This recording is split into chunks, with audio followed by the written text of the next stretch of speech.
Reasoning analogy. V F ಅಂದರೆ S H ಇದೆ. So E O ಅಂದರೆ ಕ್ವಶನ್ ಮಾರ್ಕ್. ಇ ಒ ಅಂದರೆ ಏನಂತ ಕಂಡುಹಿಡಿಬೇಕು. ಸೊ ವಿ ಅಂದರೆ ಎಸ್, ಎಫ್ ಅಂದರೆ ಎಚ್. ಸೊ ಇಲ್ಲಿ ವಿ ಎಸ್ ಅಂದರೆ ಇಲ್ಲಿ -3 ಆಗಿದೆ. ಸೊ ಎಫ್ ಎಚ್ ಅಂದರೆ ಇಲ್ಲಿ +2 ಆಗಿದೆ. ಸೊ ಇಲ್ಲಿ ವಿ ಎಫ್ ಅಂದರೆ ವಿ -3 ಅಂದರೆ ವಿ ಅಂತ ಹಿಂದ್ಗಡೆ ಹೋದರೆ 3 ಸ್ಟೆಪ್ ಹಿಂದೆ ಎಷ್ಟು ಬರುತ್ತೆ.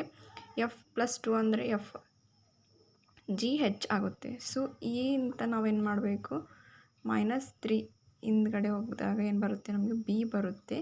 ಸೊ ಹೀಗೆ ಓಗೆ +2 ಮಾಡಿದಾಗ ಏನು ಬರುತ್ತೆ ಅಂದರೆ ಕ್ಯೂ ಬರುತ್ತೆ. ಸೊ ಹಾಗಾಗಿ ಆನ್ಸರ್ ಅಂದರೆ ಬಿ ಕ್ಯೂ ಆಗುತ್ತೆ. ಸೊ ಆಪ್ಷನಲ್ಲಿ b is the right answer.